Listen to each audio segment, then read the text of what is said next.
One of the most crucial elements of PMP study is the table 1-4 on page 25 of PMBOK 6th edition. Why do I say so? In terms of content, it is just one page out of 750 odd pages that PMBOK has. So it's like less than 0.2%. But in terms of confidence that you can gain over your PMP study, this table plays a major role. Let me tell you why. This table lists the relationship between 49 processes across the knowledge areas and process groups. So that's all it does. But there is a logical sequence in which these processes are placed across the knowledge areas and process groups. Now, if you can understand that, and if you can reproduce this table from that understanding, then what happens is whenever you study any particular topic and you come across a process name, it immediately gives you the insight around that process and the relationship between that process and any other process that you are studying about in that particular context. So in this video, we will see how to reproduce the table 1-4 in a way that is more intuitive. So I'm just going to assume that you're starting from scratch. So I'm going to explain even how to write the basic components that you need for this table. The table needs you to know three distinct pieces of information. That is the process groups in the same order, the knowledge areas again in the same order, and the processes. So that's basically what you need to know. So let's say you have to write the process groups. Let's take an example. Let's say you want to prepare a cup of coffee. You get a call from your friend that he is coming over and then you want to prepare a cup of coffee. So unfortunately, you don't prepare it on a daily basis. So you need to first figure it in your mind or remind yourself how you are going to do it and then go ahead and actually do it. So you think through the process. You know that you need a vessel and you need to boil milk. You need to put a certain amount of coffee powder, and then you need to put sugar and then stir it well, pour it into a cup. What you have done initially when you decided that you wanted to prepare a cup of coffee is you have initiated the process. And in your mind, you have planned how you're going to do it exactly. You actually go ahead and do it. And then while you're doing it, you also need to ensure that the milk doesn't boil over. You add right amount of coffee powder and right amount of sugar. So you basically are monitoring and controlling the whole process. And once you are done, you have poured the coffee in the cups, you wash the dishes and you clean up the place. So you basically close the whole process. So these are the 5 process groups that you need, and we'll just go ahead and we'll write that here: initiating, planning, executing, monitoring, and controlling, and closing. All right, now we need to write the knowledge areas here. So I have a simple mnemonic. A mnemonic is by design, it is supposed to be silly or creepy or whatever. You know, the whole idea is that you get to remember it. Your mind finds it easier to remember. So if you can make a mnemonic which is a little bit odd, it's probably easier to remember. And here is one that I use. And it goes like this: integrating scope and schedule. Costs are quality resources to communicate with a risk of procuring stakeholders. So integrating scope and schedule, costs are quality resources to communicate with a risk of procuring stakeholders. If you're able to reproduce that sentence, then you can write the knowledge areas in the same order. So integration, scope and schedule, costs are quality resources to communicate with the risk of procuring stakeholders. So you've got this part figured out. Now I'll give you a couple of other things. This is something that you need to remember. One, dozen, 2 dozens, 2 less than a dozen. So 1 dozen, 2 dozens, 2 less than a dozen. So with this, we've got the third part, and the fourth part is this. Now, whenever you begin your PMP study for the day, I would recommend spend 5 minutes and try to reproduce this table in the very same way as we are building this up now. And I would say you should consider this table as your newfound crush. Get to know the person, in this case, the table. Get to know, understand various aspects, understand the relationship between the processes as you write it down. So basically try to get to know as much as you can. So your crush has a phone number, so I'm going to give you that. You're in India, then it is 76643633734. In the US, you would write it as 76643633734, right? So it's like 76643633734. Now you probably know why we are talking about all these numbers, right? That is because some of these numbers comes to 49 and some of these numbers also comes to 49. So we are basically putting in place checks and balances to make sure that we have got right number of processes in the right knowledge area and in the right process groups. So you've sort of framed this table, you have put a frame in place. So all that you have to do is go ahead and write the process names in the same sequence. Let's see. First, we will go across the integration knowledge area and identify these processes. Now, integration processes are the ones which will help you keep a tab on all the activities, all the processes that happen in the project. So these are like binding processes or sort of umbrella processes. So these are the processes that help you integrate all the other processes of the project. So in the initiating process group, in the integration knowledge area, you do only one thing. You develop project charter. This is the very first thing that you do on the project. In fact, project charter is the one which gives you as a project manager the authority to use the resources and manage the project, right? So this has to be logically done at the very beginning of the project. There is another process that you have in initiating, and that is in the stakeholders knowledge area. We'll go ahead and write down that also. Identify stakeholders. Now, why do we do this? Because you know that by definition, a stakeholder is somebody who will impact or get impacted by the project or its outcome.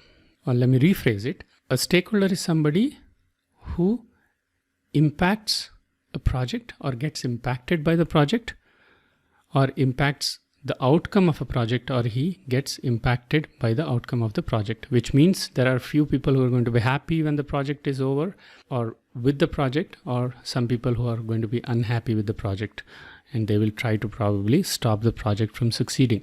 So we got to know all the stakeholders, as many as we can. And of course, these stakeholders are the ones who are going to give us the requirements for the project, and they are the ones who are going to accept our deliverables once they are ready.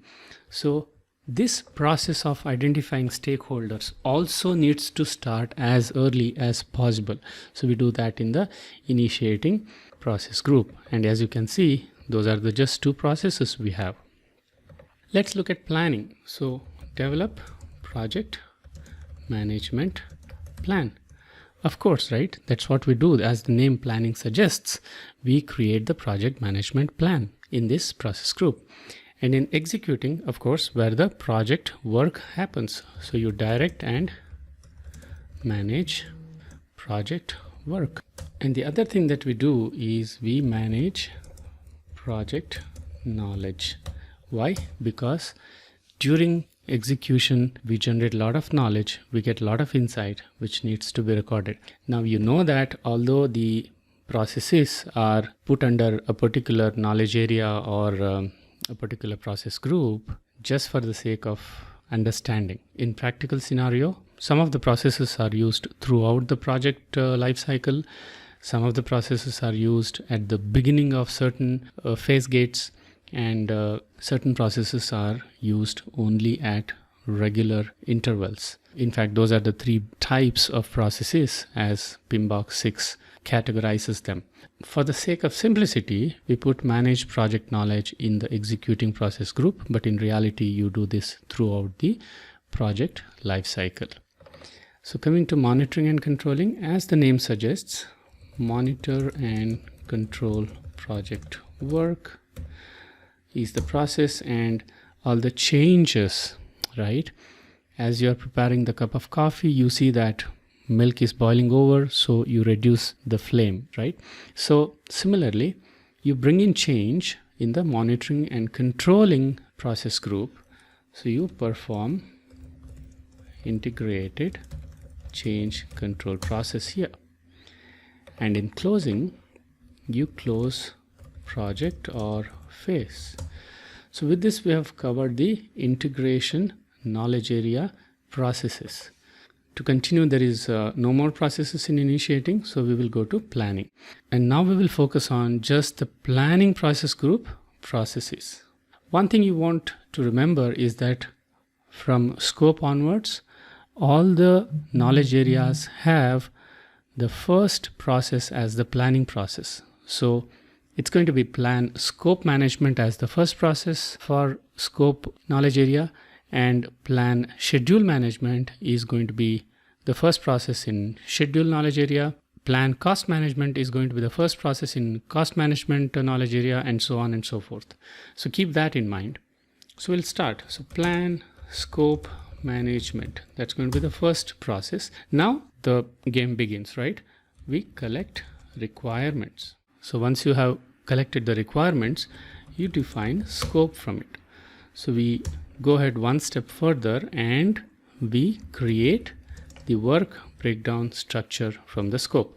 So the work breakdown structure is basically grouping together the logical set of requirements, right?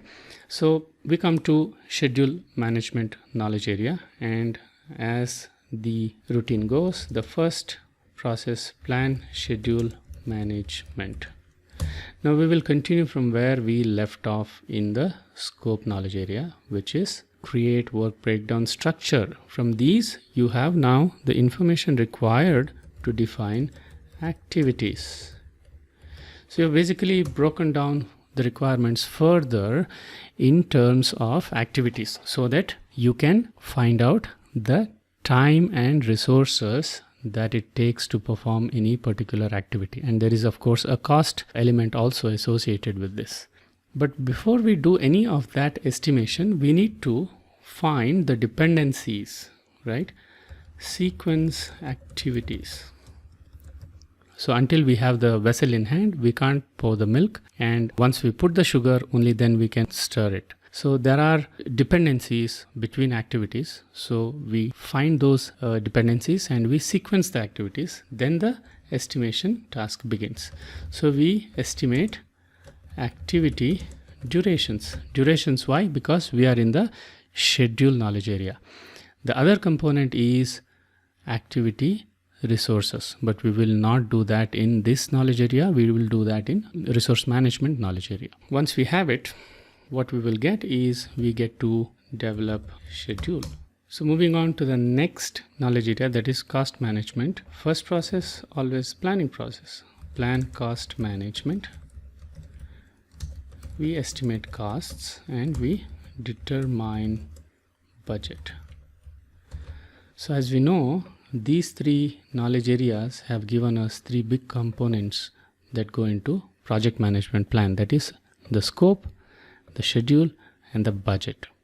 Let's move on. Plan quality management. Plan resource management. Here we take the other part of activity level estimation. We estimate activity resources. All right.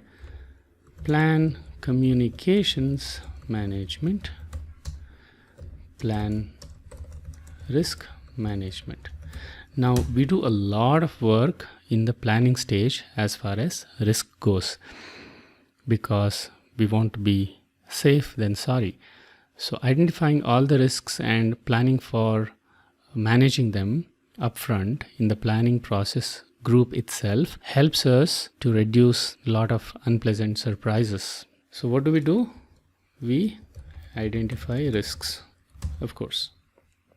And again, risk identification is done at regular intervals, but just for the sake of putting them in a particular bucket, we put this under planning process group. All right. Once we have identified the risks, we analyze them. So we analyze the probability and impact. So we perform qualitative risk analysis, and wherever required, we also perform quantitative risk analysis so that we can prioritize them. Once we do the risk analysis, we plan risk responses. We need to know exactly what to do if and when particular risk happens. Then plan procurement management and plan stakeholder. Now here we will not write management, it's engagement, because we don't manage stakeholders, we only engage with them. So let's count the number of processes. 4 plus 1 5 plus 5 10 13 14 16 17 18 19 20 22 23 24. So we have got these 24 processes in place. Now here is a thing you have to remember when we are in executing process group. There are no processes for scope, schedule and cost, because whatever we've got to do, we'll do them under monitoring and controlling process group, because executing and monitoring and controlling process groups are basically overlapping. These go hand in hand. We will leave these. So we manage quality, we acquire resources in resource management knowledge area. Now the question is, why do we acquire resources in executing process group and not in planning? That's because you want to reduce the costs also.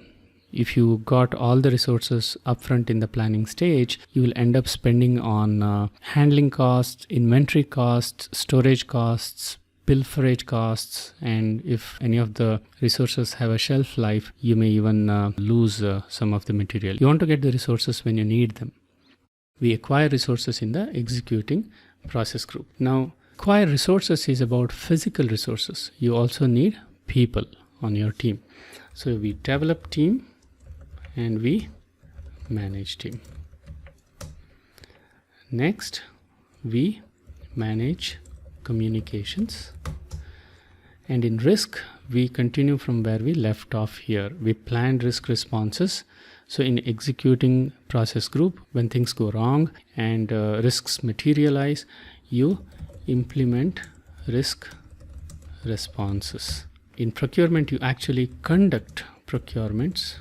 And moving on, we manage stakeholder engagement again here.